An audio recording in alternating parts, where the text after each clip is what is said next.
Greetings. You are hearing the voice of John Arnold, aka Migrant P from Handelabra Games, and I am going to talk about and make a weekly one shot for Sentinels of the Multiverse. What might that be, you ask? Well, this is a weekly one shot, a weekly game that we create for Sentinels. You can read about it in the game. There's like a little info screen that tells you all the details of how it works. And you can, play them every week and collect your covers. There's over 300 of them at this point. So I'm going to get into how do we make it, because there's some misconceptions about how these are made or what they're for. We get feedback sometimes like, why did you make it impossible? Why are you stacking the decks to make the game so hard? Who is making this? There's only one way to win. That sort of thing. None of those things are true. So let's just show you how I do it. That's basically what I wanted to do here, to clear up any misconceptions, and so you can see it's not that mysterious. So what I'm going to do is sort of do my usual process. Normally I do this on the weekend. It's Monday today. I had a busy weekend, so I'm doing it on Monday afternoon. Usually I do it on the weekend so that our beta testers will have a little more time to try it out as well. But let's get into it. So got to get it done. So we have a series of documents. One of them is just sort of an idea scratch pad, lots of different ideas that we have, but we also have official schedule document that actually has a record of every one shot since the very first year, since the very first one, Baron Blade Returns in 2015. So it's been a while that we've been making these weekly one shots. And so each week, basically, I have this as a Google Doc because it's really helpful for searching and so on. The format sort of varied over the years, but we can look at last week's, create a title, write up a description, who's the villain, heroes, environment, whether it's advanced or challenge, and what the random seed was. And we'll talk about that in a bit. That's basically it. If it's a randomized start, it won't have a fixed random seed, basically, but we could get into that a bit later. This week, I'm thinking of making a core game one. I asked some folks on Discord if they had any suggestions. People suggested core game, so that's not a bad idea. It's been a few weeks since the core game. We also have this spreadsheet where we enter in, well, I enter in each one shot. So this is all the weekly one shots in a spreadsheet. Jeremy actually created a spreadsheet like this way back, tracking what we streamed on Handelabra Live for quite a while to try to make sure we had covered variety and stuff like that. Haven't done that for a while, but it's been really useful for weekly one shots. In blue are core games, core game content only. In purple, it's team mode, and then orange for Oblivion, way down in 2020, the first one. So typically, you can see the pattern is sort of like roughly every 2 months. This is each row is a week, right? So about every 2 months, core game, about every 2 months, a team game. That sort of varies, comes and goes, but it's been, 9 weeks since the last core game, so let's do a core game. And we got a lot of new players coming in with Google Play Pass. Sentinels being added to the Google Play Pass catalog this week, or last week, so let's do that. So one of the things that having this list here isn't just to have a big grid. It also feeds into these other pages. So we can look and see how many times has each villain been faced in a one-shot on Advanced, Challenge, or Ultimate. So we can see, like, Baron Blade is probably the king, 16 times. So, like, you have a relative percentage. 6% of weekly one-shots have been Baron Blade. This should add up to 100, or to 1, right? Yeah. Lots of complicated formulas in here, but also tells us the last appearance, because I don't just want to, like, have them equal or something. I want to make sure, like, it's been a long time since Spite was there, so maybe we should think about that. Or Agent of Gloom Spite is, people don't want to play Spite. I get it. So Gloomweaver as well. So, or Choke Point. It's been a while since Choke Point. So these color codings help me see, like, maybe, shouldn't be maybe misinformation or La Capitan. They just happened recently. Let's look at the red ones, the orange ones, typically. And out of core game content, it looks like Mad Bomber Blade has been out of action for quite a while. Citizen Dawn as well. I was thinking of Citizen Dawn this week, so we'll think about that. Generally, each week I just either I have a story idea in mind that just I get however I get it, or I come in here and look for a matchup based on that sort of thing. Team Villains has the same thing. Heroes has the same thing. Heroes obviously have more variance, so that's something that's more of a factor. We've had 1,382 hero appearances. It's kind of fun. You can see the newer heroes are less represented in general because they've had less years to be played, basically. And the core games are all very green. And environments, of course, is a simpler table, but there it is. This doesn't count all the extra environments in Oblivion. It only counts the first one, but I don't think that's a big deal. There's not a lot of Oblivion games. So yeah, let's make a core game matchup. I'm kind of thinking Citizen Dawn and Ruins of Atlantis here. Sometimes I just totally randomize the match, by the way. I don't even look at this. I just press random on the game screen and go. If I do a core game matchup, I do like to make sure like that the last one or the second last one wasn't exactly the same thing, because that can happen. Or at least villain environment combo. So yeah, Citizen Dawn, last time she showed up was Mars Base in June of last year. Well, in a core game matchup. She's been around in other matchups, but not actually since October. So let's do Citizen Dawn. So I might like type it in here, and we can say, just a note here is helpful to see that it's a core game. Citizen Dawn, Ruins of Atlantis. We'll just make it a regular, not advanced, because we'll have probably more new players jumping in. Still not going to be easy, but let's bring a good, some strong heroes to help out the new players. So Legacy, lead with Legacy. Always love that. And we can jump into the game here. So I have a way to post up the weekly one shot from the sort of internal build of the game here, the Unity editor. So we make Sentinels in. So Citizen Dawn in Ruins of Atlantis. And let's grab Legacy. And let's maybe take a look at the list and see like any heroes that haven't been around for a while, like Extreme Fanatic or regular Primordial Taka. Could grab Primordial Taka. Sounds good. Have a variant in there, at least one or two.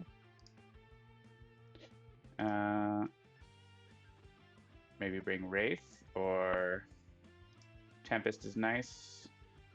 Ra, gotta love Ra. Looking for like variants that haven't been around for a while.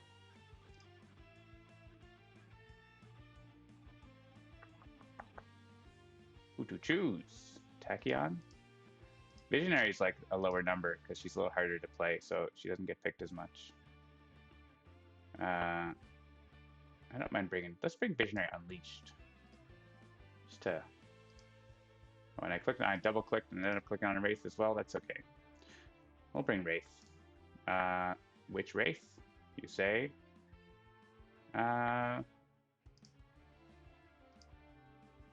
Maybe not Rook City Wraith.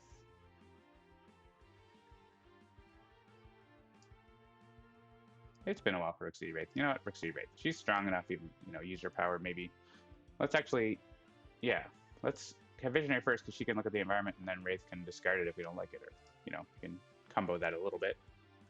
And we want 5 heroes or just 4. Usually I look at like what we did in previous weeks and make sure we don't have too many of the same hero count in a row. So we had 4 last week, 5, 5, 3, 5, 5. I think 4 is fine. Again, as long as we're not like always doing like 3, 3, 3, 3, should be reasonably split up. All right, so I think that's our setup. So legacy, I don't actually have to type that in there because I can get it another way. So, and I have this button called generate text that will just grab a random flavor text from all the cards in this setup and give me a title and a description, just like a writing prompt, right? And actually, I was thinking something spring related might be nice because, you know, next week maybe it's Easter, but now it's springtime, it's April. So let's grab this. I could click it a few more times, you could see, but actually I like Citizen Spring, so I'm actually going to keep that.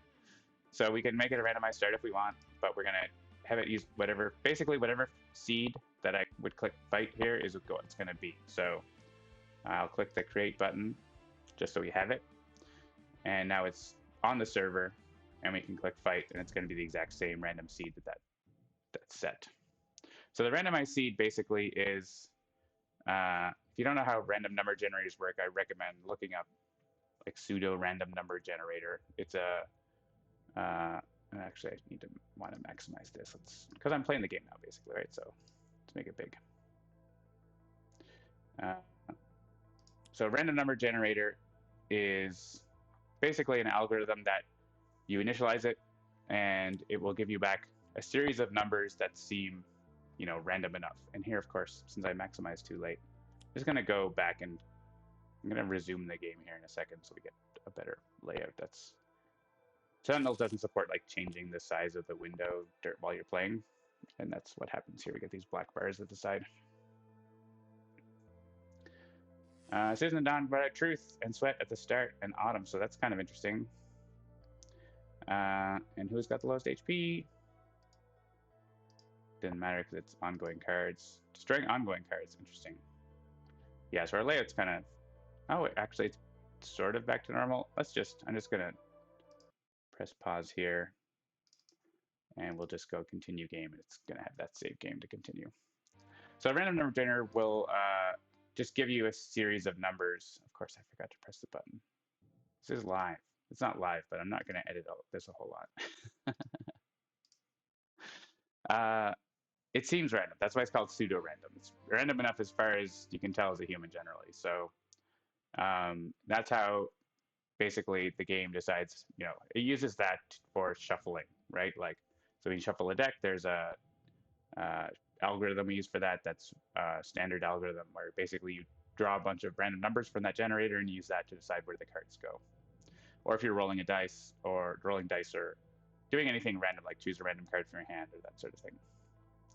And so the seed is, you have to initialize that random number generator, right? It's an algorithm. If you just create it, it would always return you the same sequence of numbers, right? So it has to have some starting point, some seed, it's called. So with different seed, you get a different sequence of numbers, and that's basically how all computer programs do randomness, except unless you have a true source of randomness, like you can get that, but like a hardware device that will give you cosmic radiation numbers and stuff like that. Almost all computer randomness is pseudo-random, using seeds that are typically generated by the current date, current time, or things like that. So that's what we use as well. It's pretty standard. So Citizen Dawn actually didn't do very much. So we're just going to play Sentinels now. This is like the portion of the show / video where I play the game. Like, this is what I do every week. I come up with the game I want to play, and I play it. If I don't win on the first try, we'll see if that happens. We'll talk about that towards the end, or I'll talk about it as I ramble along. So I generally play pretty fast, so I'm not going to explain my whole process. I probably will, because I can't help myself. Let's look at what we got. Inspiring Presence is not true value here because we can't get the healing for most of the heroes. There is an ongoing that we don't care about. Truth is the problem here, right? The +1 damage is going to help us get Truth. We kind of need it. Hawk of Battle, we don't have, a good way. I guess we're going to play that because we want to pump up the damage to get through Truth here. Oh, Sweat's going to destroy one hero ongoing, so someone else should play an ongoing. Oh. Yeah, I could play Punish the Weak. Okay.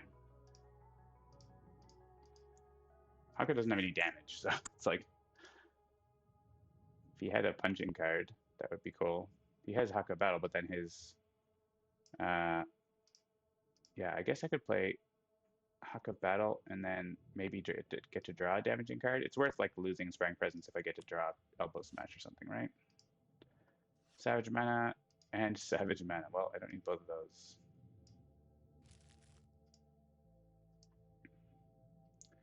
And I guess I could have played Haka Battle like on Wraith. That would have been smart. Maybe someone will see that and actually do that. See, I don't play perfectly, but I'm pretty good at Sentinels. Using the power to actually pump up Visionary to one-shot Citizen Truth would have been pretty smart. Psychic Maelstrom is going to be, even though it doesn't, yeah, just thinking about like, let's play Demoralization. We're going to have Truth for another round, so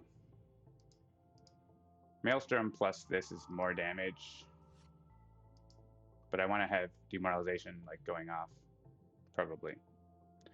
And we don't care about that, so go Throwing Knives. Yeah, we could have killed Truth here on the first round. So if you are playing this, or if you have played this one shot and you're like, that was so easy, I killed Truth right away because I used Haka Battle smartly, congratulations. Oh, whenever I hear use of power, that's annoying. Who would like to discard their hand? We could grappling hook it, but sort of after a whole round. It's kind of annoying.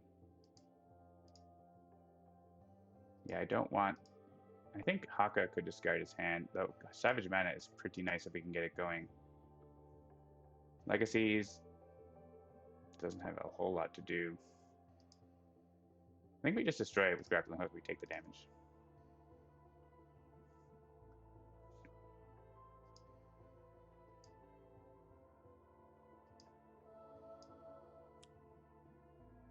Channel the Eclipse.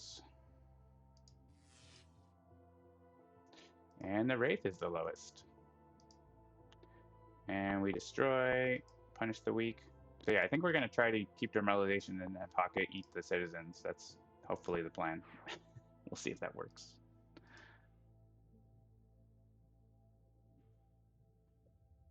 All right, I think I'm just playing an ongoing here that I can destroy.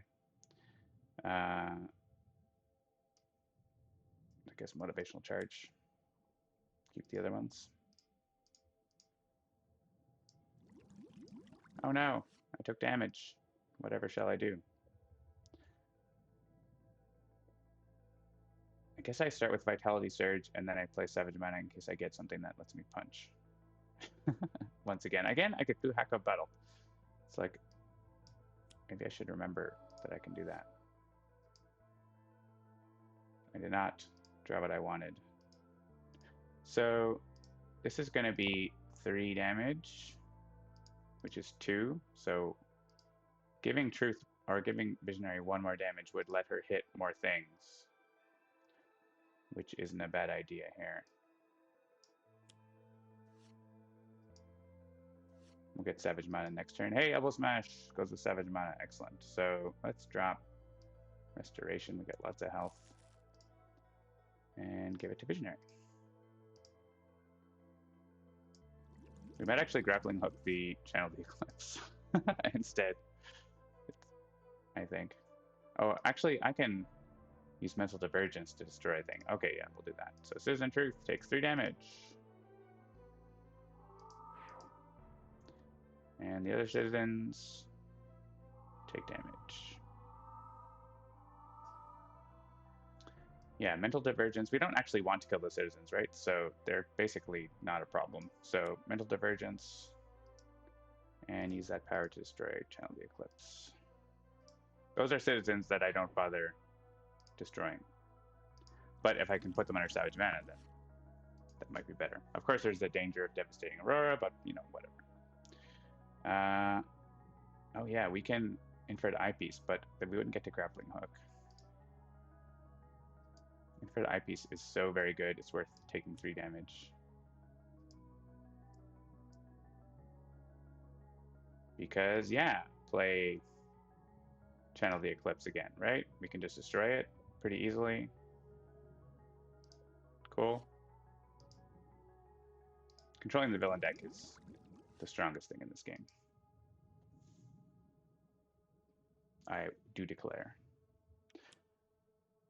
Hallway collapse. Well, I guess that's killing all the citizens, but oh well.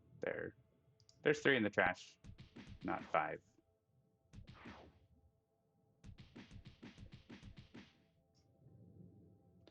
And once again, I guess somewhat we have changed the calculus here. We twist the ether though. That's real good.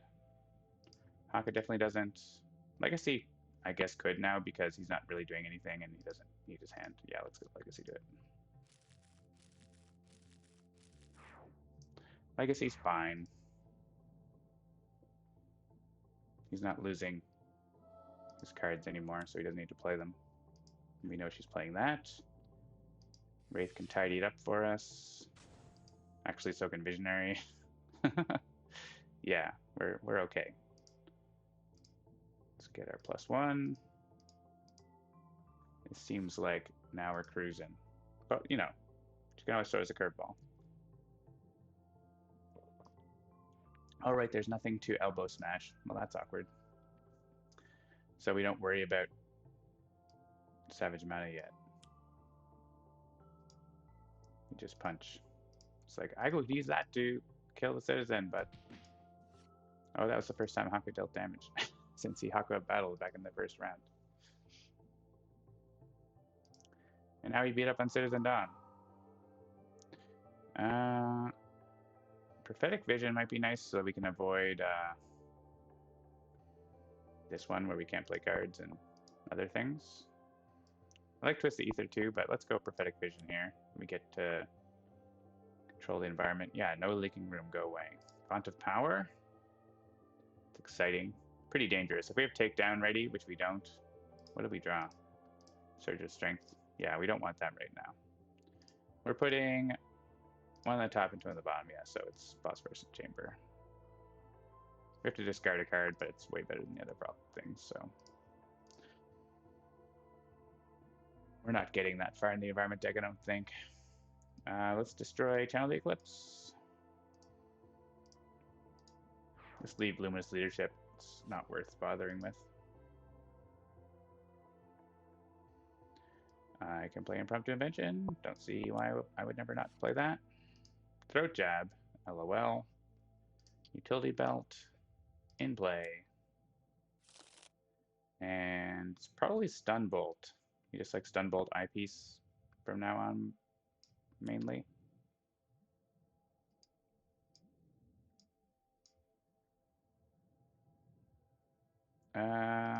Gross. I think this is worse. I mean, we could like get a citizen out and kill them, but eh. I'd rather this. Especially since she's going to be stun bolted. It's only going to be 1 damage.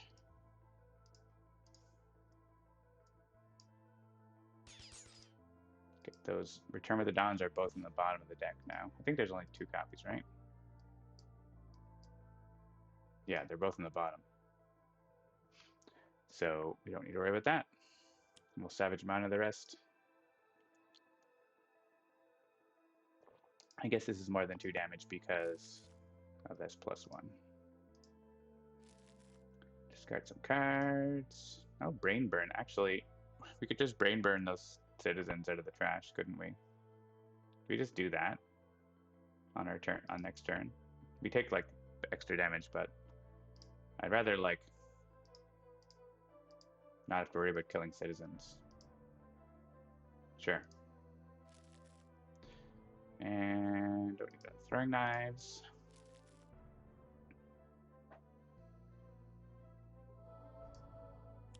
Oh yeah, Healing Boost.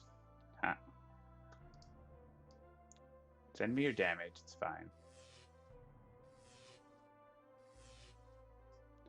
Discard some cards. Could grab Dominion. We should play Dominion.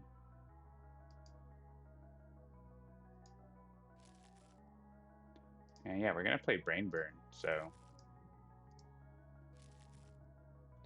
And I don't think we need smoke bombs a whole lot. And we probably don't need 2 stun bolts. We can just grab another one.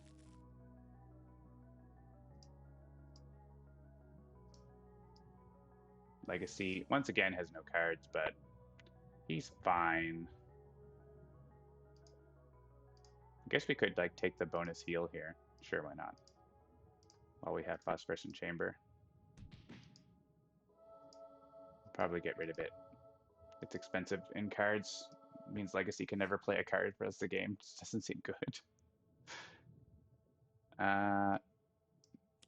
With that in mind.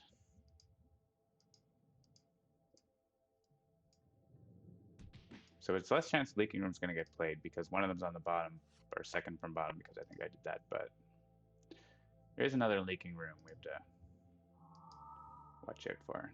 Brain Burn.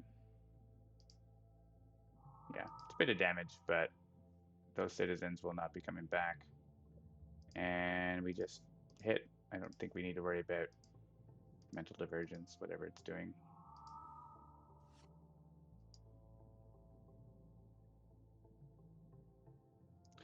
Oh, I guess I could grappling hook this and then we don't have to pay for it. Well, let's see what we get with impromptu invention here. I got infrared eyepiece. Well, we want micro-targeting computer.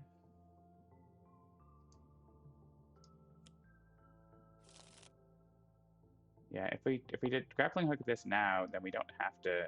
Then Legacy can actually play his card, so it's probably worth it.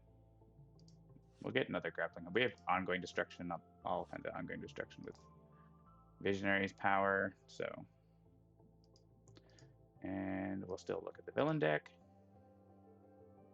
Hey, look, an ongoing we don't care about. And now we shoot. Citizen Dawn. So she's not doing anything on her turn.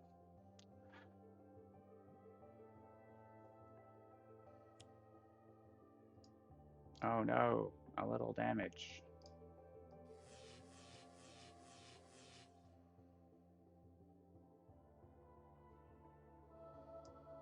Oh no, a hit point. Oh no, a hit point. Legacy gets a card. He knew what he was doing. We will attack the objective of the game, Citizen Dawn.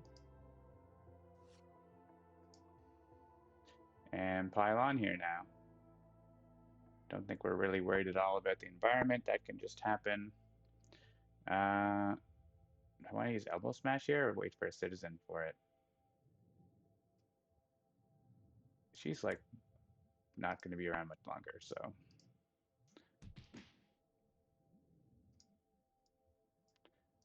We have +2 damage and everyone's getting set up and we can control her deck.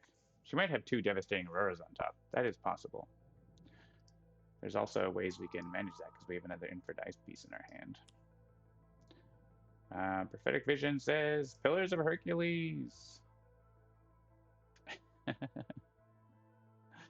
Danger. Start of every turn, play the top card of the villain deck. Again, we don't have takedown, so it's Phosphorescent Chamber again on top, and Leaking Room again.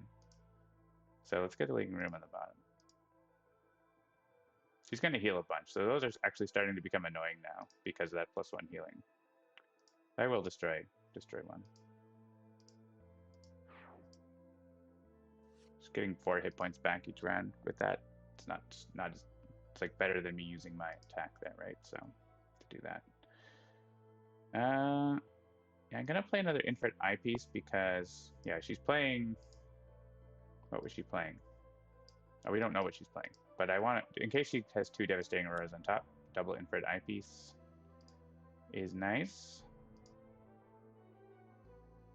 Oh, somehow I knew it was there. I sure didn't. But Citizen Dare on top is fine. He's easy to kill.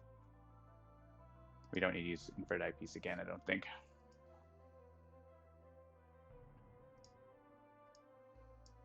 Give her a stun bolt. Negates the dare bonus to damage.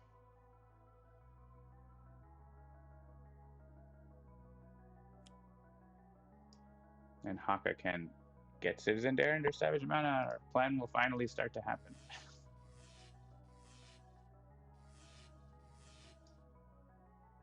Everyone has to discard. Yeah, probably Danger Sense. Fortitude's generally more useful.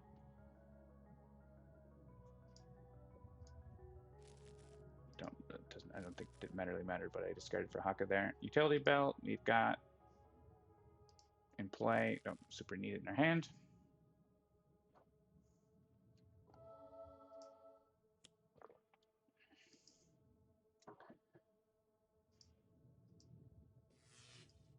Stun bolted.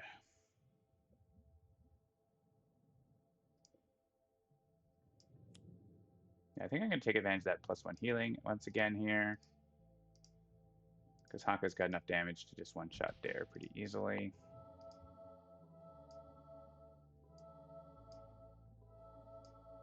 Get Visionary out of battle damaged art mode. And yeah, Savage Mana. And just boop with Mirror. We could use Rampage, but I don't think that's really warranted here. We could honestly just pile on Citizen Dawn and win here, probably. I'm not really paying that much attention. Game's kind of in the bag, has been for a few rounds.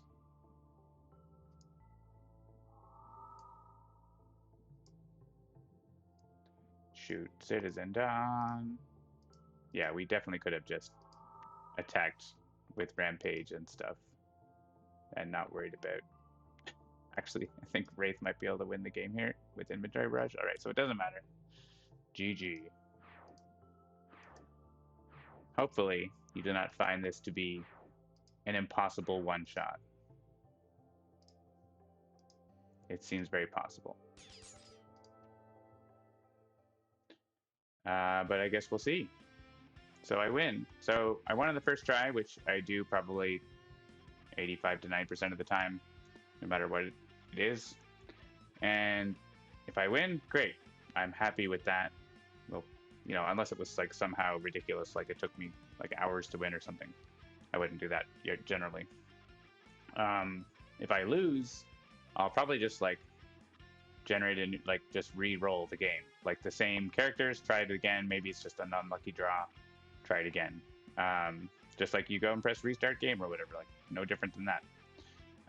If I lose that again, maybe I'll like change the heroes out and try, and that's again a new seed would come out with that too. So can make some adjustments and or try again, or just like, hey, that setup is like too hard. Let's not worry about it. Or in some rare cases, I might say that's a randomized start, and it's like this is going to be challenge mode or whatever. Like this is a really tough game, and it's randomized start, so you don't know what you're going to get. Okay, so we're done here. Well, not done. We're done. We played the game. So we need to get it ready. So we made the game. We can go into the weekly one-shot screen here, and on our development server, it's there, right? So this interface is in the way, but Citizen Spring, the one, you know, we created it, and it has this text, and they're there, and we can like create the game, and you know, we're running it just the same way you would in the full game. And you can be able to see everyone has the same starting hands because that, you know, the random seed initializes the random number generator, so everyone's deck gets shuffled the same way, and so on. That's just how it works. So the next thing I need to do is basically make the story up. So this is my little weekly creative writing exercise, is, you know, making a blurb and all that stuff. So sometimes it comes easy, sometimes it's trickier. Oh, another thing that when I went to the screen, it copied into my clipboard this. So I can just paste it into the spreadsheet, which is nice. The spreadsheet could be, in theory, like drawing from the actual server, but it doesn't. So that's a bunch of work. I don't do that. We fill it with this cyan for core in the light version. I don't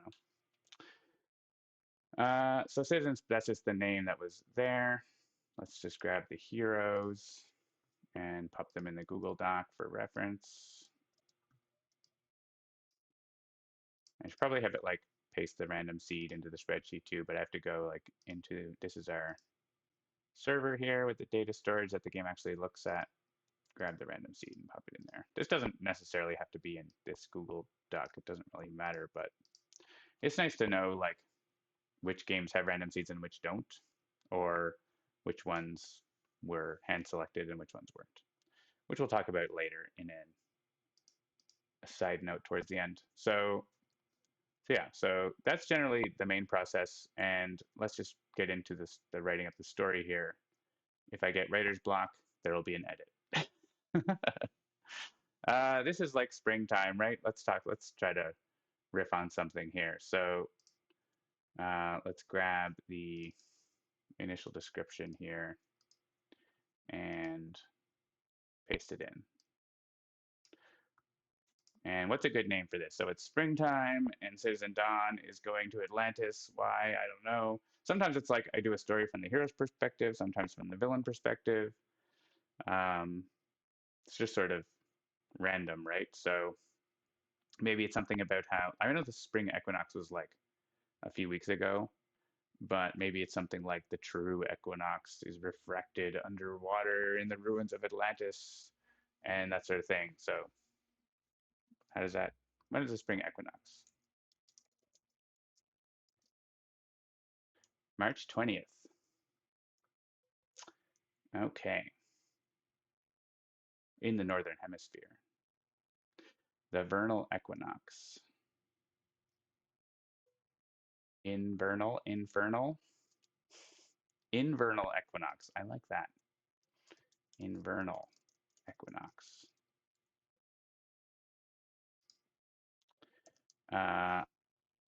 And I feel like I would like to have like a tachyon talking about this, but I wonder if, yeah, let's like the science of this equinox thing in the ruins of Atlantis or power readings. I guess you could have like visionary sensing something about what's going on, or it could be from Citizen Dawn's perspective, like talking about her plan. Um, I often like to have the villain perspective. I guess it varies if you look at like, you can look at all the whole story of everything. This one's kind of the villain perspective, but it's just a little kid. When's the last actual like villain perspective one? It's been a little while. This one with apostate. This one was also, well, this is Citizen Hammer and Anvil, right?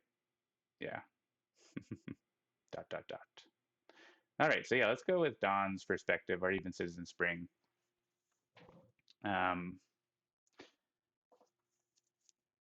and so something about like, yeah, this during equinox, the heroes would have expected Citizen Dawn to be doing something, but there was nothing. But the true power is in the ruins of Atlantis. Sidereal? How do you say that? Sar, Sidereal. Sidereal time. A system that they use to locate celestial objects. Interesting. Interesting. I know I've read that word before, but didn't really know what it was about. Right ascension.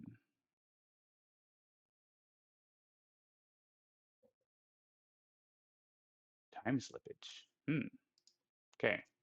So yeah, let's write something up about like, usually the core game ones I keep pretty simple. They're just like a couple sentences or maybe three, more like sort of pulp comic style, as opposed to the more complicated ones. Just give me a break once in a while, but let's see what I can write up here. So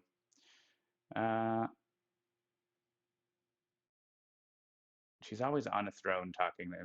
It's kind of something I always do with Citizen Dawn. So maybe I'll like mix it up. So like,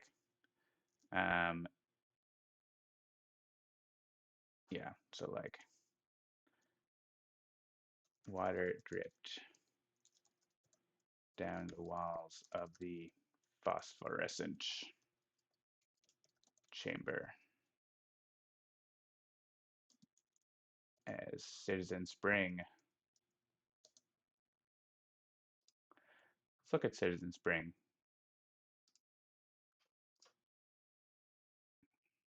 What's your deal? Get some music for you too.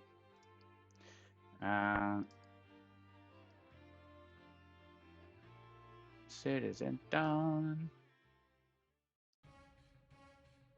The normals.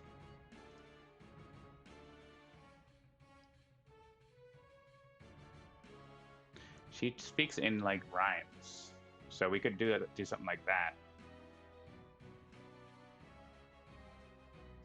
So maybe something like, all right, I need this music. I can hang out. I don't know if I can handle this music while I'm writing. All right, let's go back to, let's grab an environment music, Ruins of Atlantis again. Let's go back to that. We can pull up the phosphorescent chamber while we're at it.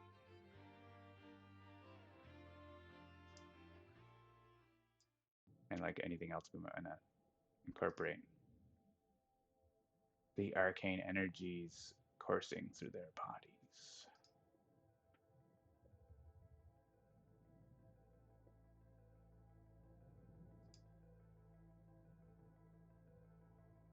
So water dripped down the walls of the phosphorescent chamber, and Citizen Spring could feel the power. I'm just going to copy that. The arcane energies coursing through her body. Let's make up a new sentence for her here, and then we'll maybe incorporate that one later on. So something like, the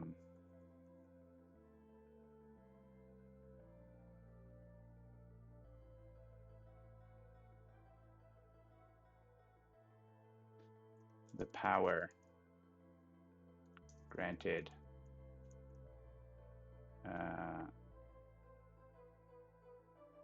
this time of year something something and not to fear, or something like that.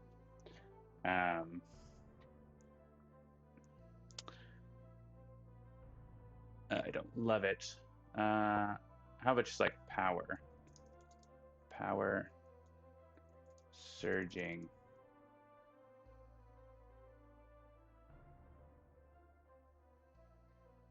in time of spring.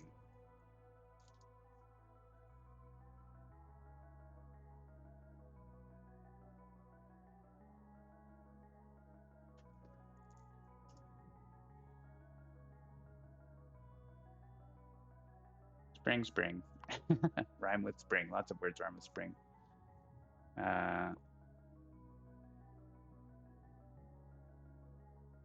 Something like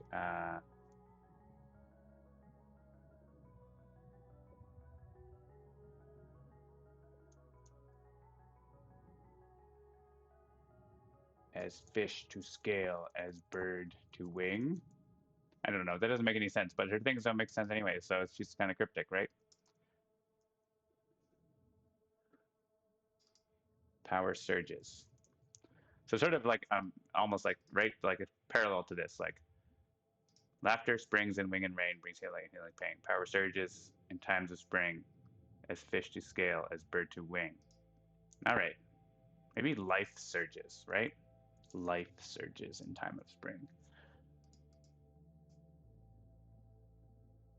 And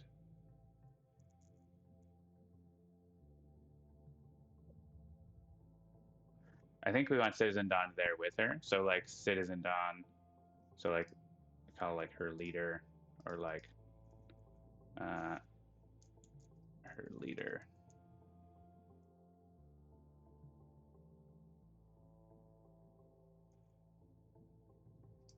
What's in here? Runes. Touched the glowing runes and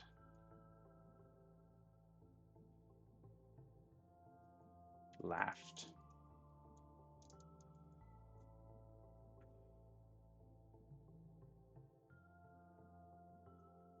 Those fools think the true power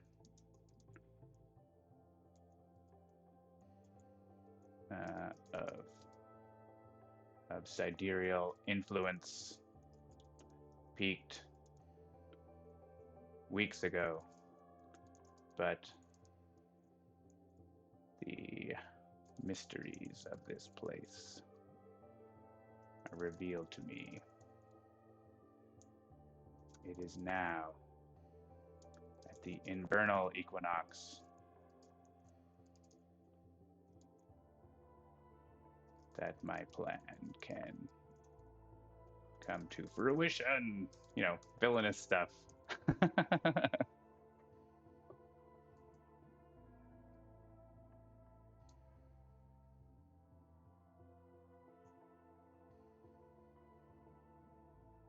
Her words were unheard by Citizen Spring.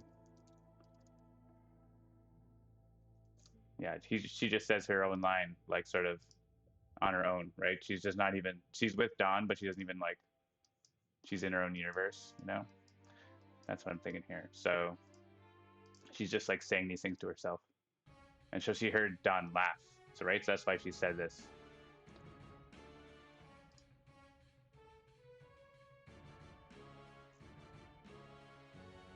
Who said as if to herself, but integrate Christopher's texts a little bit sometimes. So that's pretty fun. I don't know. Do my best. Tell me if you like it. Let's go. Close that and get this in. So we don't have any like this one shot requires blah blah blah. That would be generated automatically by the game if that was the case. We want to put in this description.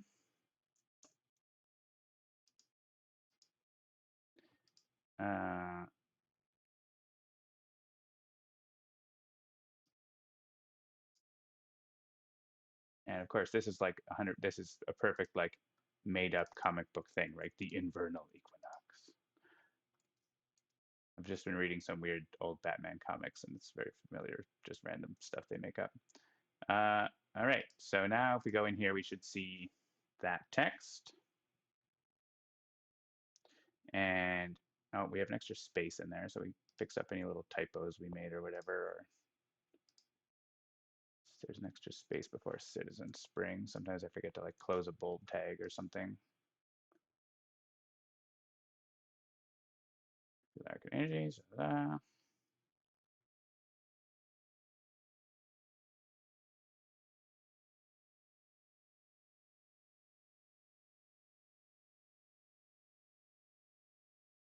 Yeah, I think I want to like bold that.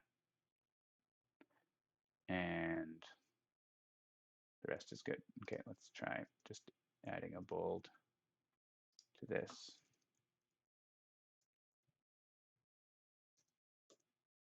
Or like an italics maybe.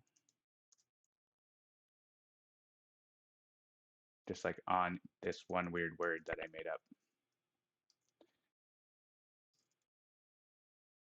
And we'll put that into our thing.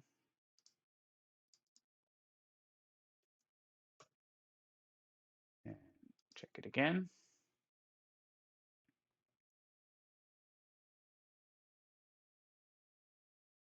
Yeah, the invernal equinox. Cool. And more made up like technobabble, sidereal influence, and blah, blah, blah. Doesn't need to make that much sense. Okay. All right. So now we're happy with this. It's ready to go. So basically on the back end, we've got you know, a server that our internal development tool here, or the game on the development version is talking to, and we also have one for the beta and one for production. And the one you see is production. And the code here knows how to set like the timing of it. So we'll click promote to beta, And when it's done, the buttons will come back. It's on beta, and we'll go promote to production as well, because that's fine.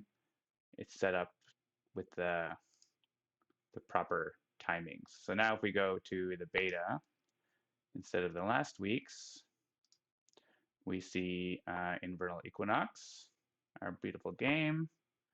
We can double check if we want. I have confidence in my program that it will have the right stuff here. We didn't actually see Citizen Spring, but that's not that important, really. I'm not gonna like change anything to do that. And cool. And so we're not gonna, so if we go to production, it's still gonna show last week's, right? Because last week's hasn't expired yet. And that's controlled. So if we go, we can go into production here if we want and look at the periodical. So this has a start date of April 12th at 0. This is UTC, and an end date. Where's the end date? Why are we not seeing that? Oh, here, 1 week later. So this, the last one hasn't ended yet. They basically, the start is the same as the end of the previous one. So it's clever. I made a clever program to do that. Look at me go. So we're all done here in terms of the back end. That's all done. So now the last thing we need to do is let our beta testers know that we have one to try, because there's no, like, they don't get a notification or anything unless I tell them. So, and yeah, this is number 330. So a lot of weekly one-shots. And we can say weekly one-shot 330 is not for testing. Sometimes I write a little more note about it, but that seems like enough. And a couple of folks like to play them every week. And we also know we have a Discord channel as well. And in there, you know, they get a little animated GIF, because that's fun. And I get to pick a nice, you know, this is a little Easter egg that maybe you wouldn't know about. Spring.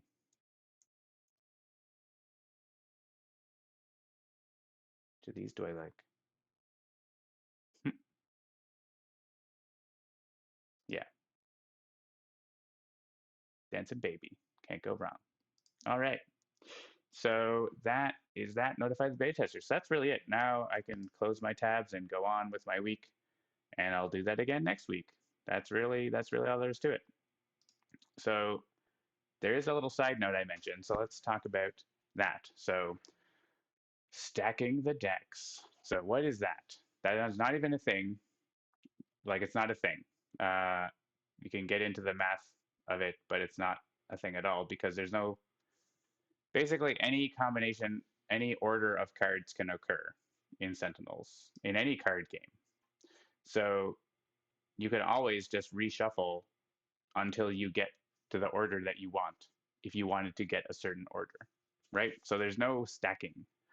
It doesn't really make any sense. So what I will do on rare occasions, and the last time I did this was a long time ago. Let me see I did look it up and I posted about it. I can't remember exactly when it was.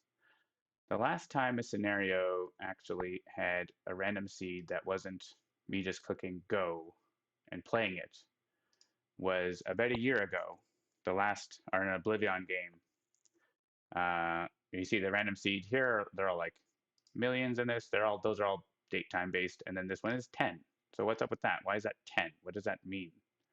It works the exact same way. This is the number we pass to the RNG, the .NET system.random class, and initialize it. So there's really no difference in terms of how it works. It's just starting with a different seed when you play. So how I do that is effectively just pressing, like, I have something in mind. So in this particular situation, the code is still here because it's the last time I did it. I have, you know, set up an Oblivion game here with the list of decks. Actually, decks didn't matter at all for this, because all that mattered was I was looking to make sure the top card of the Oblivion deck was Heir to Nothingness. The end. I don't care at all about anything else in the game. Like, what's the other scion? What's the environment deck order? What's the rest of the villain deck order? What's anything else at all? If the top card was Hair to Nothingness, success. You know, basically. So as I was saying, I could just press restart game until that happens, and then that would be the seed. So there's no difference. All it's just doing is just trying restart game, incrementing this number until it finds one that has that. So if you're really convinced that I'm stacking the decks against you, hopefully this will help you understand that that is not happening. It's never happening.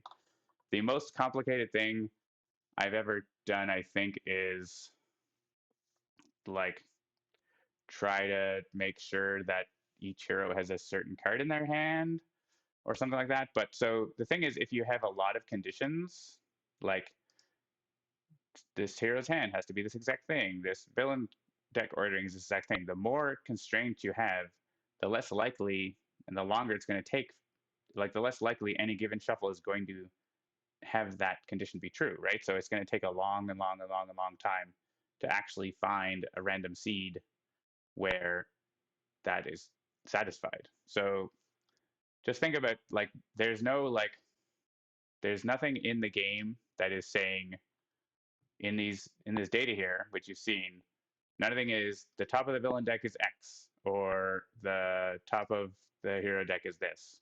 It's literally this is controlling the shuffle, nothing else. And so there's no stacking the decks. Sorry to burst your bubble. And you'll have to take my word for it that if you've played a weekly one shot that isn't a randomized start, I beat it on the first try. So sorry if it's giving you trouble, but it is winnable and not necessarily winnable in only one way, as is another common complaint. That just means you got to play some Sentinels more and you'll get better at it. You'll learn more about how the game works. So that's going to do it. That is the end of my little video here about the weekly one shot. This weekly one shot is going to be going up tonight, April 11th, here in North America, but midnight UTC, Tuesday, April 12th. That is when it ticks over. So I will wrap this video up. It's been just about an hour, so perfect. Thank you for joining me on this journey, and I hope you enjoy the weekly one-shots. See you next time, if there is a next time, or on Handelabra Live every Tuesday at 7 Eastern. Later.